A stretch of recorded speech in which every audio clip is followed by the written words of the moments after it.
तो हाल ही में ना भारत के सबसे बड़े राज्य उत्तर प्रदेश में एक राजनीतिक बहस छिड़ गई। लेकिन दिलचस्प बात यह है कि ये बहस सिर्फ सियासत के बारे में नहीं है। नहीं, इसने एक बड़ा सवाल खड़ा कर दिया है, राज्य के नेतृत्व और उसके जबरदस्त बदलाव को लेकर। देखिए, ये सब शुरू हुआ एक फिल्म से, जिसमें एक मृतक अपराधी अतीक अहमद को दिखाया गया था। पर यह विवाद देखते ही देखते एक बहुत बड़े सवाल में तब्दील हो गया। आखिर उत्तर प्रदेश का असली धुरंधर है कौन? तो देखिए, इस बहस के ना दो पहलू निकल कर आते हैं। एक तरफ तो वो लोग हैं जो सवाल उठा रहे हैं कि भाई एक अपराधी को जिसके राजनीतिक संबंध रहे हों उसे इस तरह क्यों दिखाया जा रहा है। लेकिन दूसरी तरफ एक बड़ा तर्क ये है कि ये जो किरदार है ये सिर्फ एक इंसान की कहानी नहीं है। नहीं, ये उस पूरे दौर का, उस दौर के अपराध और कुप्रबंधन का प्रतीक है, जिसे कहा जा रहा है कि यूपी अब बहुत पीछे छोड़ आया है। तो चलिए इस पूरी कहानी को और गहराई से समझते हैं। हम धुरंधर वाले सवाल से शुरू करेंगे, फिर देखेंगे कि सांस्कृतिक और आर्थिक मोर्चे पर क्या क्या हुआ, और फिर अंत में समझेंगे कि इसका निचोड़ क्या निकलता है। तो कहानी की शुरुआत होती है उत्तर प्रदेश के उन सांस्कृतिक केंद्रों से जिन्हें इसका दिल माना जाता है, प्रयागराज, काशी और अयोध्या। एक वक्त था जब ये पवित्र शहर कथित तौर पर अव्यवस्था और कुप्रबंधन की गिरफ्त में थे। तो इस चुनौती से निपटने के लिए पहला कदम क्या उठाया गया? एक बड़े पैमाने पर सांस्कृतिक और आध्यात्मिक कायाकल्प। और इसका सबसे जबरदस्त उदाहरण मिलता है काशी में।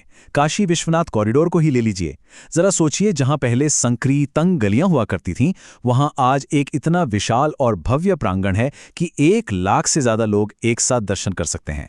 ये बदलाव सच में जमीन आसमान का फर्क है। अब जरा आंकड़ों पर गौर करते हैं।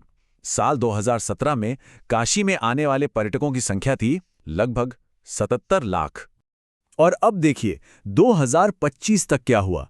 ये आंकड़ा बढ़कर हो गया 15 करोड़ से भी ज्यादा। जरा सोचिए, ये कोई छोटी मोटी बढ़त नहीं है। ये तो 22 गुना से भी ज्यादा की जबरदस्त छलांग है। सच में अविश्वसनीय। और ये बदलाव सिर्फ निर्माण तक ही सीमित नहीं रहा। प्रयागराज का कुंभ हो, अयोध्या का दीपोत्सव हो या फिर मथुरा की होली, इन सभी सांस्कृतिक आयोजनों को अब एक ग्लोबल पहचान दी जा रही है। लेकिन रुकिए, कहानी में एक बहुत दिलचस्प मोड़ है। ये जो सांस्कृतिक कायाकल्प है ना, ये सिर्फ आस्था या आध्यात्मिकता तक सीमित नहीं है। असल में इसके पीछे एक बहुत सोची समझी आर्थिक रणनीति भी काम कर रही है। और इस रणनीति का एक बहुत बड़ा हिस्सा है एक जिला एक उत्पाद स्कीम, यानी ODOP। इसका सीधा सा मकसद है हर जिले के किसी एक खास प्रोडक्ट को चुनना, उसे ब्रांड बनाना और उसे दुनिया भर के बाजारों तक पहुंचाना। इस स्कीम से हर जिले को अपनी एक अलग आर्थिक पहचान मिल रही है, जैसे वाराणसी की बनारसी साड़ी या मुरादाबाद का पीतल का काम। और नतीजा ये कि इससे 3 लाख से भी ज्यादा रोजगार के अवसर पैदा हुए। ये स्लाइड साफ दिखाती है कि कैसे ये सांस्कृतिक प्रोजेक्ट्स सीधे सीधे अर्थव्यवस्था को ताकत दे रहे हैं। राम मंदिर से लेकर ODOP स्कीम तक ये सब मिलकर लाखों नौकरियां पैदा कर रहे हैं और अर्थव्यवस्था में करोड़ों का योगदान दे रहे हैं। अच्छा, ये जो आर्थिक और सांस्कृतिक तरक्की हुई, ये हवा में तो हो नहीं सकती थी। इसके लिए एक मजबूत जमीन की जरूरत थी, और वो जमीन तैयार की गई कानून और व्यवस्था को दुरुस्त करके।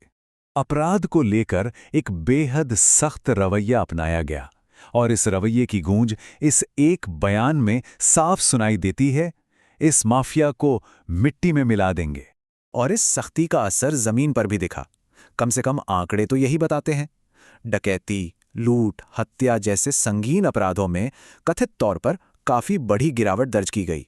तो जब कानून व्यवस्था का माहौल बेहतर हुआ तो राज्य के लिए एक बड़े आर्थिक बदलाव का दरवाजा खुल गया। इसके बाद पूरा जोर इंफ्रास्ट्रक्चर पर दिया गया। इसमें देश का सबसे बड़ा एक्सप्रेसवे नेटवर्क बनाना और एक के बाद एक नए इंटरनेशनल एयरपोर्ट्स तैयार करना शामिल था। और इन सब कोशिशों का नतीजा क्या निकला?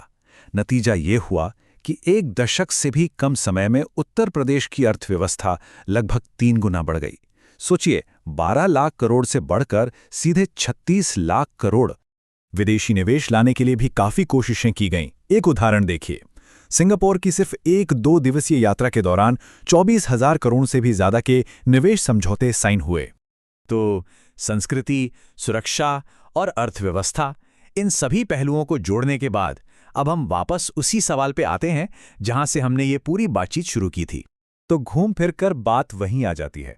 ये पूरा विश्लेषण आखिर में इस नतीजे पर पहुंचता है कि जो पूरा बदलाव हुआ है उसकी जड़ में है संस्कृति आधारित विकास का मॉडल।